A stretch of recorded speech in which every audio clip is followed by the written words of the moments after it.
Uh, Good afternoon, everybody. Thank you so much for joining this lunchtime Enterprise Ireland webinar on sales pipeline optimization. We're all delighted that you've joined us today, and so many of you have such an interest in this particular topic. I'm going to be joined on this webinar this morning by Ciara Crossan, who's founder of weddingdates.ie. Ciara, if you want to just give it a little bit of a wave there. So we'll introduce Ciara properly towards the end of the session today, and Ciara will talk about her first-hand experience in terms of the sales pipeline management for her business. But my name is Kevin Moran. I'm the Managing Director of IMS Marketing. And for those of you who have not met before or have not heard of our company, we're a B2B international marketing agency. We're based out of Galway with a team of 26 people throughout Ireland, and we provide a set of services in export strategy, brand development, and digital marketing. So anything that it might be of interest as a follow-up from today, please feel free to reach out to me. So the goal from this webinar is very much to enable you to plan a structured sales pipeline management process that will systematically grow your business. We're going to do that over the next hour. Now, this is quite a broad topic, a topic that deserves, a lot more time than the 45 to 50 minutes that we've allocated. So what we're going to do today is very much focus on maybe 3 or 4 key takeaway points that you'll be able to hopefully take back from this webinar and start to implement in your particular businesses. The way today will be structured is the slides I'm going to present. That'll bring us up to around maybe 45-minute mark or so. And then we're going to allow some time for questions and answers. We're going to hear a bit about Ciara's experience for her business, and there'll be an opportunity for you as well to ask questions. So as this webinar is being delivered, please feel free within the chat to add any questions that that come to mind, and we'll have a review of some of those at the end. Finally, just to say, this webinar is being recorded by Enterprise Ireland as well.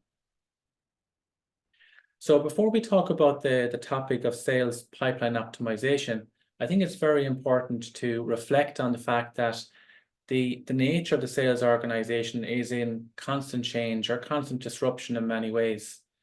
And the traditional sales organization, as we knew it in the past, is less and less there today. So the idea of teams coming together physically to sit down at a particular point in time to review sales performance, that might still happen, but sales today is a far more dynamic thing.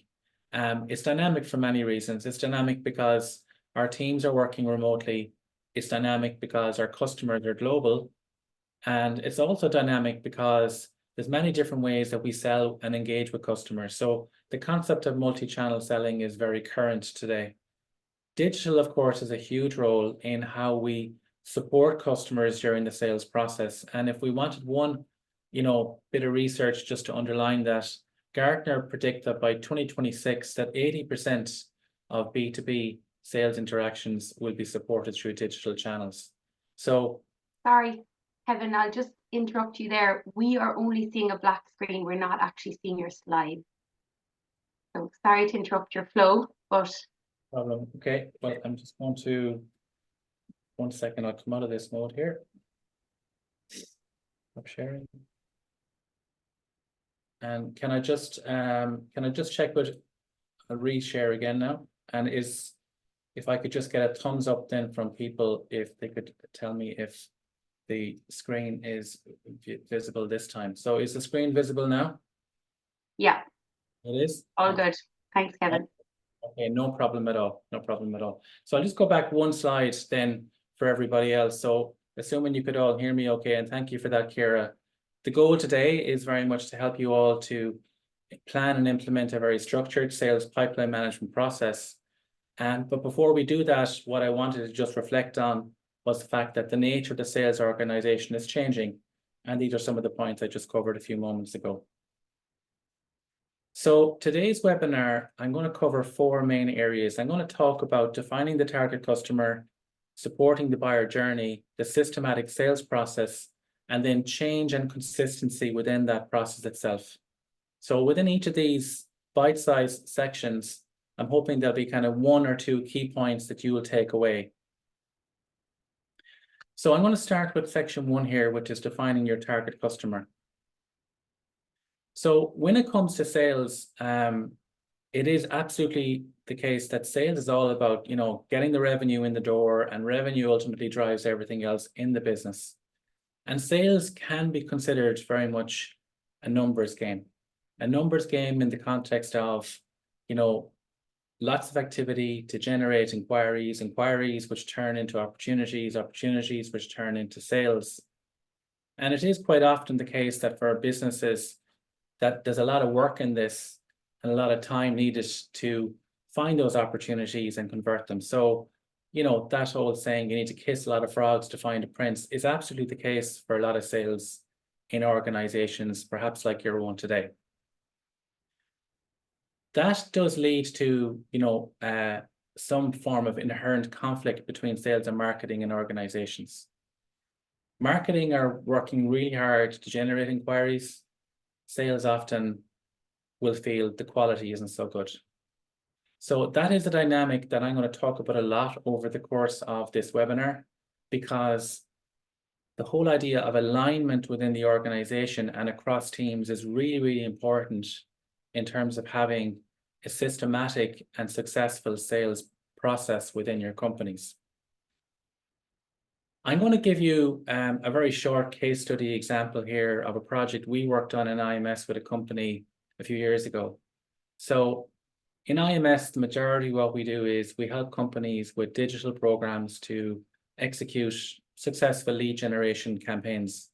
So we were brought into this particular company, and this is what their pipeline looked like at that time. So at that time, they had quite a successful, you could say, sales process, right? So over the preceding period, they had 84 inquiries. The inquiries cost them €33,000 from a marketing investment perspective. Those 84 inquiries resulted in 32 quotations, and the value of those quotations was almost €400,000. And they were really successful in closing 16 of them, which had turnover of 198. So we were tasked with ramping that up, right? What they wanted to do was increase that by 25%. And they were interested in our approach throughout the sales process, but most particularly in helping them to achieve that overall goal. So the first thing you'd have to do and acknowledge when you look at this is you'd have to say, well, this is already pretty successful, because their lead to conversion rate was 19%. So that's pretty good for any business. And also they had a really strong return on investment. So for every €1 they were spending, they were getting almost €6 back in terms of a return. So to grow it by 25%, and the reason I'm sharing this case study with you is, in the majority of cases, the first instinct is to look at the predictability of that model and say, let's bring more inquiries in. It's working really well right now. So let's increase the number of leads or inquiries we're getting from 84 to 105. And then following the same predictability in terms of inquiries to quotes and quotes to close, we'll be able to achieve that particular goal. And that is absolutely a way of doing it. But when we studied the business closely and we looked at, the activities that were happening, what suddenly kind of appeared to us was that there wasn't a really good formal understanding of the target customers that they wanted to go after, or the ideal customer profile. So we spent a bit of time on that, and we approached it a little bit differently. And we approached it from the perspective of, well, let's actually truly understand what an ideal customer profile was for their business. And maybe they didn't need initially to invest more money, but maybe the money needs to be invested in a much smarter way. So the outcome from this particular project, about maybe 9 months later, was that the overall number of inquiries was very, very similar. And this table I'm showing you here is mainly for illustration purposes, but it was very, very similar. But what we were able to do was, because the quality of the leads coming through was better, the conversion rate down to quotes was much higher. And overall, you can see the return on investment jumped significantly. So I'm sharing this with you mainly for illustration purposes, because typically the first instinct of the business that wants to grow sales is we want to grow leads, and it's all about leads, but it's not really. The first and most important takeaway point from this webinar is that if you want to have a successful sales process and you want that to be systematic, it's all about quality. It has to start with quality. When you have the right quality, you then scale with quantity. And that's the first tip or first takeaway that we give you. So defining your customer, having a very clear understanding of who you want to promote to is so, so important. Now, we're not going to cover how you do that in the next 45 minutes, but it does entail key aspects of, understanding your customer, understanding your value proposition, and really understanding the customer personas. When I say customer personas, I mean, who are the people within the customer? What are their roles? What are their motivations? So I know these topics have been covered in previous webinars run by Enterprise Ireland in this series, and they probably will be covered in future ones. So keep an eye out for this particular webinar series, because this whole area will be covered in the future. But this is so, so important. And so the best place to start if you want to have a successful sales process is really defining who you want to target. And if you do that, that's the best starting point by far. I'm now going to move on to the second part of the second step, if you like, and that's supporting the buyer journey. So when we talk about supporting the buyer journey, what that means quite simply is, what are the steps that your customer takes on their path to purchase? Now, that path to purchase will vary considerably across all of you on this webinar this morning. And in general, we see in our work in IMS, we could work with, say, maybe a medical technology company where the cycle from inquiry to sale could be 18 months, through to an e-commerce opportunity where that is like maybe 10 minutes or 5 minutes. So that path to purchase is going to vary greatly, but it's so, so important that a business is able to define that path to purchase very formally and in a very structured way, because that's ultimately how you're going to have a successful sales process within your company. But regardless of what industry you're in, or what product you sell, or what service you provide, in most cases, we can define that and break it out into the 3 key stages of purchase. So that they're awareness, consideration, and decision-making. Think of it like top of the funnel, middle of the funnel, and bottom of the funnel, right? And you should be able to think about your business along these 3 lines and ask yourself the question, okay, what does that look like from a customer's perspective, and how do we support that customer through those stages?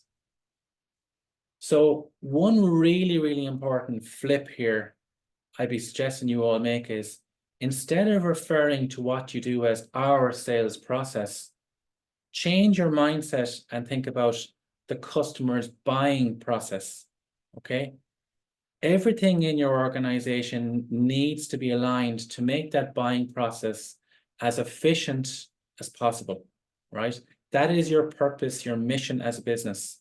If you're in the business of sales, and every business is in the business of sales, your purpose or your mission is to make that as efficient as possible for your customer so they can move through those stages efficiently, professionally, right, on a timely basis, and so on.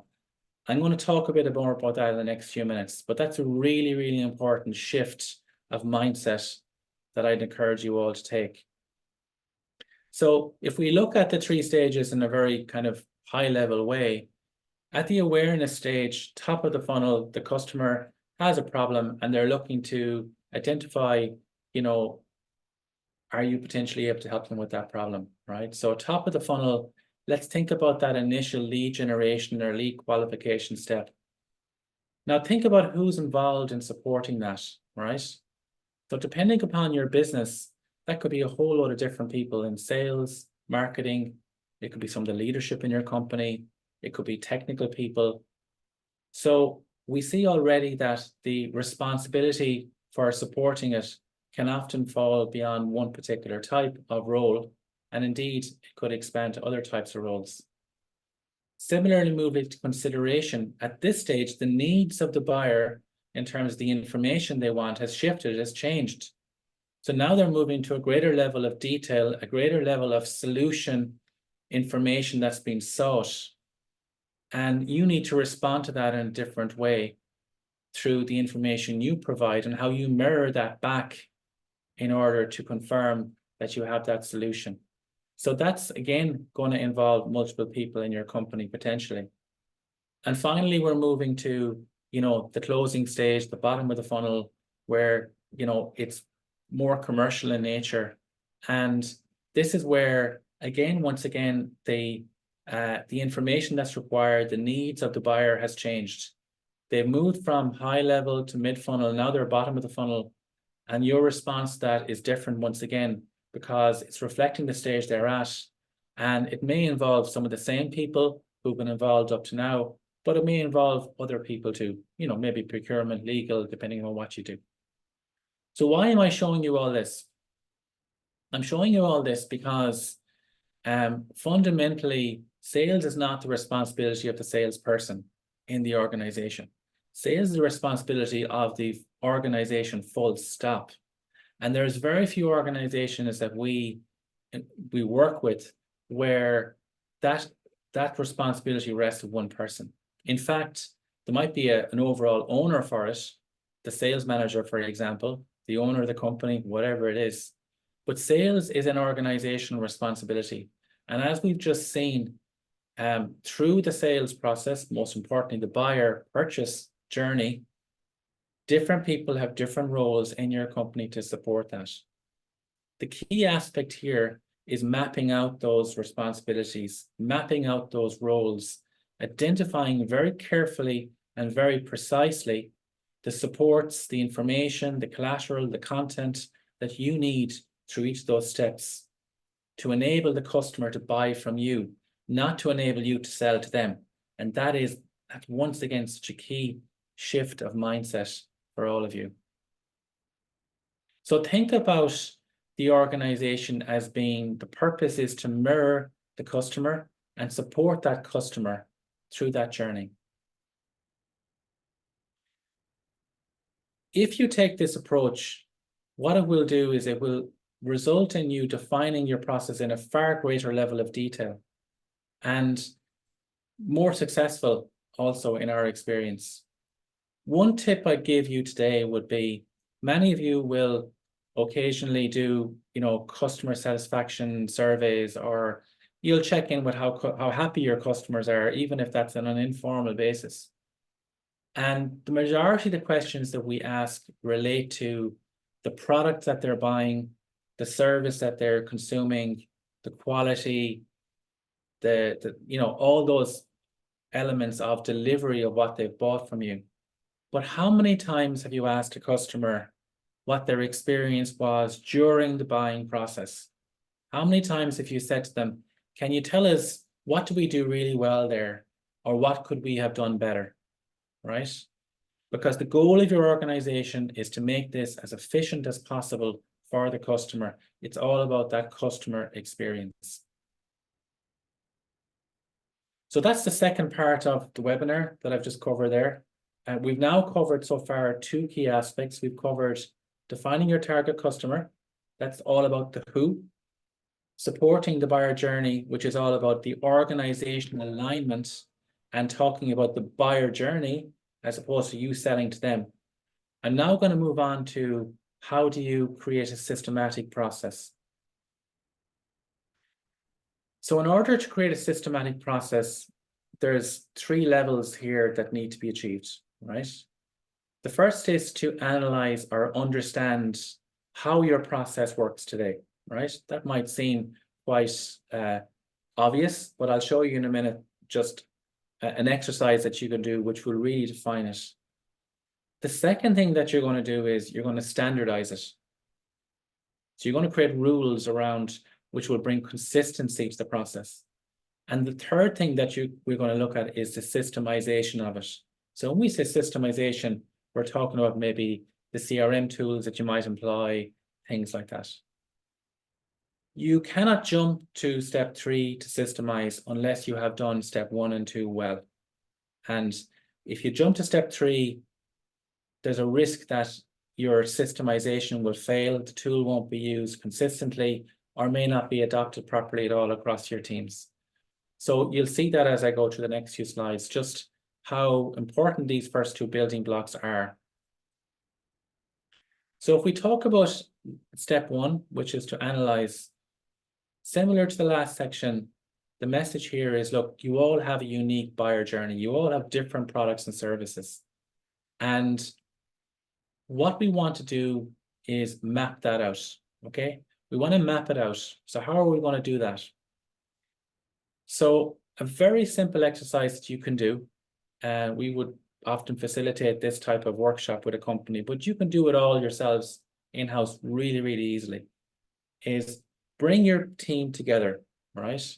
So as I mentioned, it isn't going to be one person in the room. It's going to be other people, maybe from marketing, from engineering, technical, different roles. People who have touch points and value points in the buying process need to be involved in this.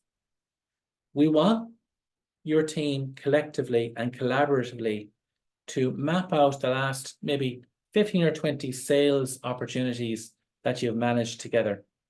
And you want to do that in a very open and honest way with no judgment. The purpose from this exercise is to essentially map out what that looks like so that you're able to understand the process that you're following.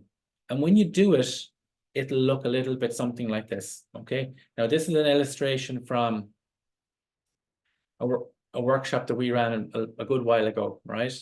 But you're going to end up seeing something like this where you start to see, you know, different opportunities that have been managed in different ways. So you're going to see, when did the opportunity come in? Who managed the opportunity? What happened next? Why did it happen that way, right? Why was there a time delay with this? Why do we take this approach this time? Like, why did the managing director of the company not follow the process and do something, you know, different? All these things are going to come out, and they're all okay, right? Because none of it is about judgment. It's all about opening everyone's eyes to the fact that there will be a large amount of inconsistency because you've never done this before, right? So you're going to map out these opportunities. You're not just only going to focus on the ones that have been successful, right? You're going to map the ones that are currently open and the ones you've lost, right? Because it isn't necessarily only about the ones that have been successful. It's about the consistency of the process that you followed. So when you do it, you're going to learn a lot of things. You're going to see that most sales processes are inconsistent. Certainly, before you do this exercise, you're going to find that most sales processes are inconsistent. You're going to find as you do it that a lot of information about opportunities resides in the heads of people, right? We all can understand the difficulty with that. Somebody goes on annual leave, gets sick, leaves the company, you know, a lot of important information gets lost as a result of those things. We'll also see subjectivity. We'll see people who have different perspectives on opportunities, different views, and different views are okay. But what we want to do ultimately is define, you know, what good looks like, what bad looks like, and so on together, so that we remove an element of subjectivity to it. We'll find that tasks and actions might fall between cracks, that maybe too much time has been spent on certain areas. But collectively, the most valuable thing that will come out of it is you'll find lots of really good ideas will come out of it, because when you step back and look at it together, you'll all see, wow, okay, some of this is really good, but some of it is flaky. Some of it is inconsistent.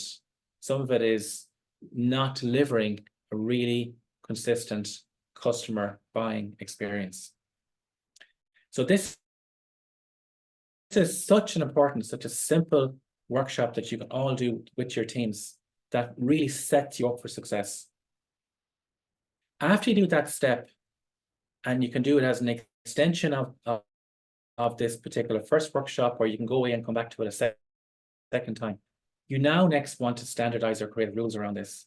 And rules should not be imposed from the top down. Rules around sales process should absolutely be led by senior management, but collaboratively, the people involved in the process should help to define those rules, or those, signposts of what good looks like, or the rules in which, things will be followed up. So some of the areas I've highlighted here on this page would be the ones typically standardized in a sales process. So, for example, what is it that we want to know about customers? How do we want to define sales stages? What categorizes something as moving from one stage to the next? What are the rules around that? And so on and so forth, right? But step 2 follows step 1. And step 2 is a very easy step to complete once step 1 is done. It really is, the foundation is step 1. Finally, we move on to systemization. So many of you on this call will already have a CRM system in place. When we run these webinars before, we have found that typically 50% of the companies are utilizing some form of CRM system. But the ones that are using it may not be happy ultimately with how well it's been maybe adopted or executed and so on. If your business is not, using a CRM system today, that certainly is not the end of the world. But because there's almost a sales maturity journey here that most businesses go on, which starts with maybe things like Excel and other types of maybe modules that are bolted on to financial software in the business or whatever. And that can be a starting point in many cases, which is absolutely fine. But it is very limiting and not that scalable in terms of the management of a systematic sales process. Step 2, then we move into the whole world of sales automation. So this is the bread and butter of a CRM system. When I say sales automation, I don't mean that your process is being automated by the system. It's still heavily engaged with your people, but the elements that are being automated would be, for example, the prompting of tasks, the follow-ups, the reports, traffic light systems on things. It's creating a dynamic view on the status of leads and giving you the ability to create reliable forecasting for your business, and also looking at the customer life cycle in total, because it'll look at, the whole history with a particular customer, past, present, and future. And then the next level up is marketing automation. And marketing automation, if you're in a business with, a high volume of activity and leads, this is really powerful, because what it allows you to do is to collate and define different types of content and follow-ups through email, etc., that will go back out to, your suspects and prospects at different stages of the sales pipeline. It doesn't make sense a lot if your business has a fairly low volume of leads and inquiries, like most B2B businesses do. But if your business, as I said, has a high degree of, throughput of opportunities and leads and so on, then it's really, really good. Okay. So I certainly believe that businesses of all sizes need to be moving to step 2, which is that sales automation stage using, a CRM system. You really have to have the ambition to have one of these in your business, because it's going to be, they are made for sales process optimization. There's a whole plethora of these out here, right? So you have the market leaders like Salesforce and Microsoft. You've got HubSpot. You've got loads of these providers out there, but you've also got lots of smaller type systems there as well. Like, there's a really successful Irish Enterprise Ireland company, one-page CRM there, Pipeline Deals, Pipedrive. Many of these do not cost a lot of money, right? They range in price from maybe $15 per user per month up to maybe Salesforce could be maybe a few $100s per person per month. You have to choose the one that's right for your business. They'll all do 80% the same thing. And I'd encourage you all, if you don't have one, to put one in place. But the most important thing I'd say about any CRM system is it's only a tool. And it's only going to be successful if you have it well planned and you have it well configured for your business and your customer buying journey. So that leads me on to the fourth part of this webinar, which is about the change and consistency. Because one of the biggest obstacles that we see every day in working with companies around the sales process is to do with buy-in, to do with consistency of use. It's almost behavioral type issues within the organizations. So really, when it comes to the adoption of a process like we're just describing in this webinar, or specifically a tool like a CRM system, ensuring that that change is managed through your organization is so, so important. Like we see all the time, the blockers or the barriers to adoption, falling under so many different headings. And these are just some of the things that your team might be thinking, but they may not say out loud when it comes to the application or adoption of a more systematic approach. Because many people are really comfortable without systems. It could be their personal preference. It could be a cultural issue in the company. And when you bring a more systematic approach and layer technology on top of that, there can be fear, there can be suspicion, there can be elements of everything being micromanaged. I'm losing my autonomy, everything is under the microscope. A lot of those things are very natural feelings that people will have that you need to understand and recognize and get ahead of if you want to have a successful sales process. So how do you do it? So in our experience, there's 6 really important things. The number one point here is the number one point. And that is that there's no point putting a system in place if the owner of the company or the senior management are not going to, first of all, get behind it, but most importantly, follow it. So this is not a do as I do, not as I say. It has to be follow consistently from the top down. Putting a system in place on a Monday and on the Wednesday, the owner breaking the rules will only dilute the confidence and erode the credibility of what's happening here. So it must come from the top. Number 2, and this is a theme running across the entire webinar this morning, is sales is not only the responsibility of the salesperson. This is a cross-functional, this is an organizational-wide responsibility. So if you want a successful sales process, you need to involve people across the organization in understanding the problem and solving it together. Acknowledging the concerns I've just said is really important. So they exist, you're going to have to call them out, you're going to have to discuss them, but ultimately it's about building that collective vision. What are the benefits of this for the organization? How will this help us grow? How will this help us be more successful? How will this make us be more profitable, be smarter? How will it result in a better customer experience? And those are all things that can be measured through a sales process. It's not only about measuring sales, it's measuring the efficiency, it's asking customers feedback, it's looking at the profitability, it's looking at the time that's being spent. There are so many things that you can measure here, which go way beyond the benefits of just the turnover that's being achieved. Setting realistic goals. So if you're at a point in your company where you're unhappy with your sales process or you think it can be improved, it won't change overnight, right? So you have to approach it in a systematic way and acknowledge it's going to take months for this to get to a stage where you are, you see a noticeable improvement. And being realistic about that is very, very important.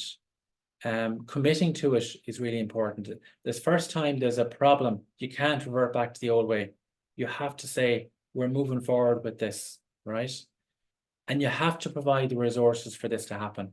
So if you don't provide the resources for this to happen, you just maybe dictate that this is going to be put in place by the system, that's all fine. I definitely would recommend having a project manager or somebody to lead it, but that person or that team will absolutely need the time set aside to do it properly. So if you are following this pathway and you want the change to be introduced in a way that there's buy-in across the organization, and then there's a consistency of behavior afterwards, because behavior is the key aspect here. please try to follow these 6 steps. So just before I wrap up, these are the 10 benefits that we would see in having a systematic sales process for your organization. So the first is clarity for your sales team. So having clarity, is so important in terms of understanding the status of everything. It can save so much time in terms of reporting and accuracy and so on. It's available at your fingertips. Efficiency in onboarding new sales members. So if somebody new joins your company, think about how long it takes to onboard them, and then think about how a systematic sales process can really make that more efficient. And we see that a lot. Visibility on your sales pipeline. Again, so important that a business has visibility through all stages of the pipeline, so you can understand what's working and what's not working and how it can be improved.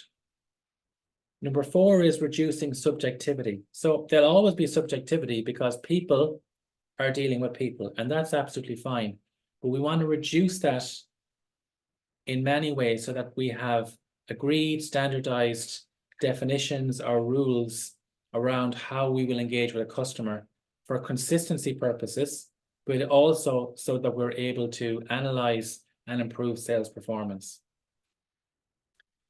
A good sales process also really facilitates teamwork. It won't create sales in a silo within the organization or, make it the role of one person. It actually will really open it up, and it'll become, an organizational responsibility. Number 6 is better customer experience during the buying journey. Most people never think of this when it comes to, putting an optimized sales pipeline process in place. They never think about the customer. It's all about the sales process. Change your mindset. Think about it being the customer buying journey and ask yourself, how well are we doing in that customer buying journey?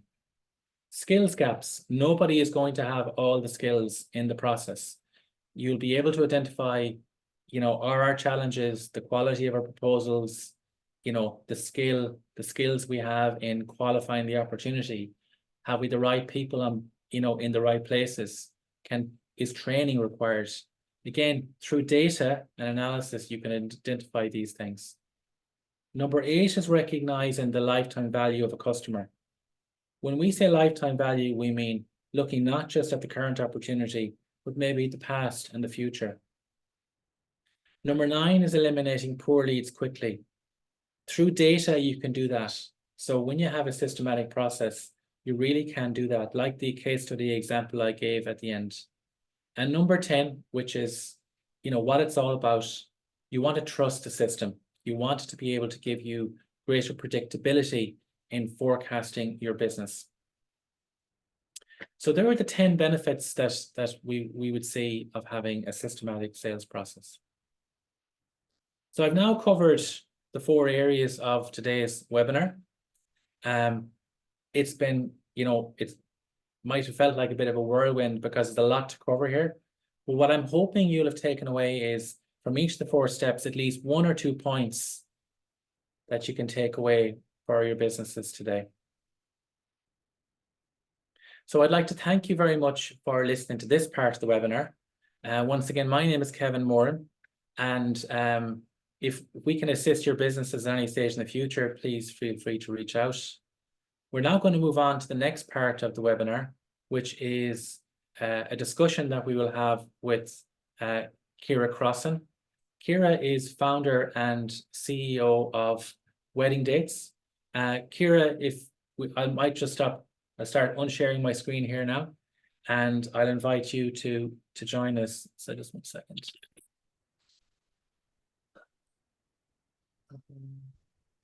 Hi, Kevin. Ciara, how's it going? Hi, everyone. Yeah, I think it might be. You would not believe this. And can you hear? 1 second there. Hello? 1 second, Ciara. 1 second. Okay. So, Ciara, once again, you're welcome. We might just do a quick sound check there because it was a little bit a little bit patchy there a minute ago. Do you want to just do you want to say hello there to everybody in the audience? Hi, everybody, and hi, Kevin. I hope you can hear me now. Yes, that's perfect. Perfect. So, Ciara, look, thank you so much for joining us today. It's fantastic to have somebody like you on this webinar who can talk from their own industry perspective on, you know, on their experience and this particular topic, which is so important, which is about sales pipeline optimization. Maybe just for maybe the first minute or so, you could just tell people a bit about yourself and a bit about your business. Absolutely. So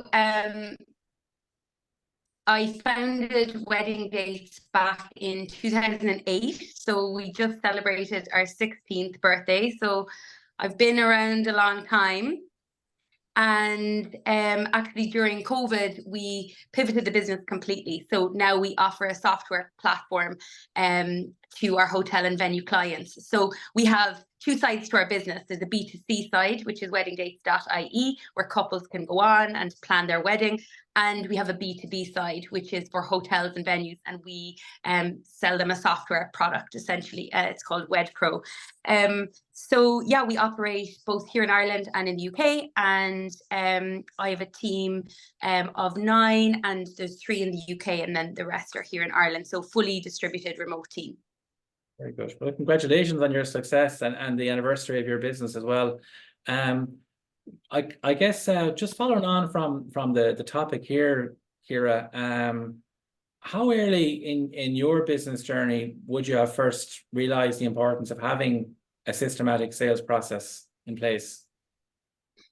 So at the beginning, like, you know, I'm sure many founders and entrepreneurs on the call today will relate to this. At the beginning, I was doing everything, and I was the chief salesperson. And like you mentioned in your slides, all of the information was just in my head, right? And I am a bit of a business card junkie. I don't know if you can see this, but So, Ciara, shoebox of business cards. Business cards and your sound is really poor. hello. You want to try, Ciara, just maybe with your camera off for a second, right? Just in case that improves the sound quality. Do you want to try that for a second? Yeah, and we just try that. So, you were just saying there that, you know, you were very much a business card junkie for your business. Is that right? Yeah, that's it. Collected business cards and went around, you know, from conference to conference. I'm sorry now, I'm just going to try and move downstairs because, would you believe it, my internet just decided to go on me as we were having this conversation. Well, listen, very frustratingly. While you're doing that there, Ciara, while you're moving, Yep. a couple of questions from the Q&A that I'll take here just while you're moving downstairs. One of the questions that came in there is, you know, how do you identify what's the best way to identify your who or your target customer? So that's a really good question. I saw that was posted there. I'd suggest the best starting point for that would be do an analysis of your existing customer base and say, well, what does a good customer look like? Just start with that basic question and say, what does a good customer look like? And you probably want to look at it across criteria of more than just sales. You want to look at maybe the quality of the relationship, what they value in the relationship. So is it a price-driven relationship? Is it a technically valued relationship, and so on? And you'll find that you'll be able to quite quickly segment maybe customers into different types. And from there, you know, you'll be able to start the summarizing who your ideal customer is. So that's definitely a great question, and one that I think is quite easy to solve once you start thinking about it that way. Somebody else has asked a question there just about any recommended CRM systems. So I had a number of them on the slide there. If you're looking for a really good Irish one page CRM is really good. I think that's one Ciara uses as well in her business. And I think Salesforce is just superb. It's kind of like the market leader as well for when you're scaling the business a bit more. Ciara, you're back with us again. How's the sound there? Hopefully better now. Okay, very good. Well, listen, I think you were just talking about how you were moving from maybe having a business cards to maybe systemizing the business. Yeah, so when I kind of started, it was just me doing everything, going around meeting people, collecting those business cards. And as you said, it was all in my head.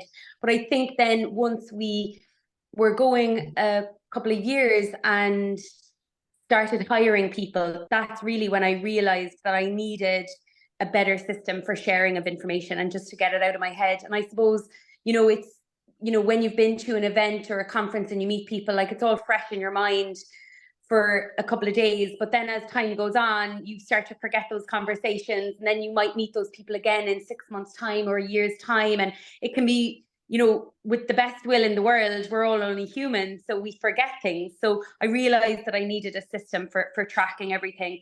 So yeah, that was, I'd say, within the first 2 years, I'd say, I realized that I was kind of getting overwhelmed with the amount of contacts and, I had in my own head and in spreadsheets, I guess, and I needed a proper system. Very good. And I know that your system uses a CRM, but would you say it has brought a lot of benefit to your business? Definitely, without question, it has. So we use One Page CRM, as you mentioned. They're a great homegrown Irish company. Their Enterprise Ireland clients actually met Mick, the founder of One Page CRM, at an Enterprise Ireland training program called IGAP. I don't think they do it anymore, but it was an amazing program. Back, I think we did it in 2010 maybe, so very, very long time ago. And it was definitely before we went to the UK, I put that CRM in place. And I think the benefits really have been huge over the years when you're dealing with, thousands of contacts and people move. For us, we're selling to hotels and they move from hotel to hotel. And I'm sure it's similar in a lot of industries that people are joining from today. And it's really good to kind of keep track of where people are going to, because they could be future prospects in their new company. But also we log personal details about our clients.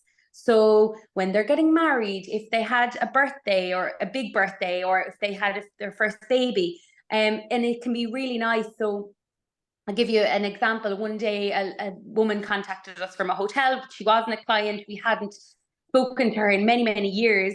And I was able to, while she was on the phone to me, look her up in One Page CRM and see that, 5 years ago, she was on maternity leave. So I was able to say, oh, and how's your daughter? She must be turning, nearly 5 now? And she was like, oh my God, it's her 5th birthday next week. That access to customer intelligence really is so good. Would you say that, over the last number of years as you've kind of refined it, would you say that it has made your business smarter in terms of maybe the types of business that you go after, or made your sales process more efficient in any way? I think we've been refining our sales process over the last 16 years. Of course, we've had to, and I think any business should be refining their sales process all the time based on new learnings and new information. And our industry, I'm selling to hotels and venues. It's the hospitality industry. It's been through a lot since COVID, and we have to adapt our sales process to that. So I think we're a lot more mindful of their timelines now, and how, as you said, the buyer journey, how people want to buy, trying to find out when their budgets are, how to align with that. A lot of hotels like to, they need to raise a PO before they can sign off on something. So adapting our process to that, and really, when we're on a call with a prospect, when we're demoing with them or whatever, really trying to understand, okay, after this demo, after we send you the proposal, what next from here, and trying to understand their next steps. So who are the other decision makers that need to be involved? Is there any holidays coming up for people that we need to be aware of? Giving us an idea of the timeline and putting those rules in place for our own pipeline. I want to ask you one last question then, because I know there's a few additional questions in the chat that I'd like to come back to. So your team now, as you said, your team has grown. You have 9 people in Ireland. You have a few people in the UK. Any advice for companies here regarding that, getting that wider kind of buy-in or usage across your team? Yeah, I think, they have to see that it's a benefit for them as well. And with my team, salespeople can be very competitive. I know that, but in my team, really try to, have a sense of collaboration within the sales team and try to foster that. So when they can see that there's information in the system that's helping them close deals, maybe it's a bit of information that I've loaded into the system because I've known that contact for many years, they start to see the benefits. And also for remote teams, I think, there's going to be reporting and KPI requirements. So using a system actually helps them fill out those KPIs and those reports much easier. So it's kind of reducing their administrative load as well. Sounds like you've done a great job. So Ciara, I'm going to just go to the Q&A here, because there's a few additional questions in here that we might try to answer. I think I can lead off with most of these, and see if you have any kind of additional comments on them as we go through them. There's a question here about the use of LinkedIn Navigator to identify potential customers. Absolutely. For B2B organizations on the call here today, LinkedIn Navigator is a fantastic tool for building out audiences for outbound types of marketing campaigns. Zoom Info is also fantastic. There's a number of tools like that out there. So if you're looking to do kind of research and prospecting, I really would recommend that. I think there's another question there from Joe. Can you elaborate on some of the ways we could get information out of the heads of people? So out of the heads of people, I'm guessing, Joe, that refers to kind of maybe when you mean people, I presume you mean customers as opposed to maybe employees. But if you're talking about customers, it's really asking them, it's really interviewing your customers, making sure that process of talking to customers is almost part of the sales cycle for your business, that you talk to every customer, not just to get feedback on, are they happy with the product and happy with the price and happy with the service, but are they happy with you, and are they having a good experience? I guess that's a question, I suppose. I don't know if you want to elaborate on it in the chat, Joe. I can try to answer in more detail. And Pierre has a good question there. What are your views on do's and don'ts for a digital lead generation campaign and B2B, for example, email campaigns? Yeah, it's a fairly big question, do's and don'ts. I mean, fundamentally, the starting point for your digital lead generation campaign will be very similar to the starting point of the sales process optimization. It starts with a really, really clear definition of your who you're targeting, what's your audience, what's the best way to reach that audience. Email is only one channel to do that. The challenges that we've seen with email in the last number of years is really the ability to use email. So if people have opted in for you to use outbound email, that's fantastic. But you can't really be, doing outbound email campaigns unless people have opted in, or, purchasing lists or renting lists or stuff like that. But email still has a role to play, especially for nurturing, nurturing mid-funnel. I don't know, Ciara, do you want to talk about maybe some of the ways that you do marketing for your business? Do you use email marketing? We do. We use email marketing really effectively, and it's really at that awareness stage, right? The top of the funnel. We have a monthly newsletter that goes out. We invite subscribers to attend webinars that we'd be hosting with sharing industry information, that type of thing. And that really helps with that nurturing, as you said, that top of the funnel awareness stage. LinkedIn is huge for us as well. Building our company page on LinkedIn, we have over 1,600 followers, which I know doesn't sound like a lot to a lot of businesses, but for a small company like us, I can't believe that there's 1,600 people that are interested in our company updates. I kind of joked to the team the other day, you know, beyond the 9 of us plus my mom and dad, you know, everything else is gravy after that in terms of getting extra LinkedIn followers for the company page. So it is amazing how many inbounds we get through LinkedIn DMs, people that have been just watching what we've been doing, all the events we're attending, the knowledge that we're sharing. You know, all of our LinkedIn activity is very, you know, much about giving and sharing information, adding to the conversation, as opposed to, hi, book a demo, this is what we're selling. You know, we take a very kind of content marketing focus there. So kind of LinkedIn would definitely be the two big ones for us in terms of that awareness and getting those leads in the top of the funnel. And then it's very much direct sales with the salespeople from then on. Thank you, Ciara. And I'd like to, we're almost out of time here. So what I would like to do is just wrap up the webinar. I'll start with thanks to yourself, Ciara, for joining and giving your own practical experience. I'd like to thank all of you in the audience who joined us today. It's such an important topic, and I know it was a really well attended webinar. So thank you for making the time. We hope you have found it really, really beneficial. I'd like to thank Enterprise Ireland for facilitating this webinar, which again, such an important topic. And there are a whole series of webinars here run by Enterprise Ireland. And if you go to the Enterprise Ireland website, you'll find more information about those. So to keep things on time, we're going to wrap things up right now, because I know you probably all want to have your cup of coffee and your sandwich for lunchtime. I'd like to thank you for listening to me today. Hope you found it beneficial, and the best of luck to all of you in developing an optimized sales pipeline for your businesses. Thank you.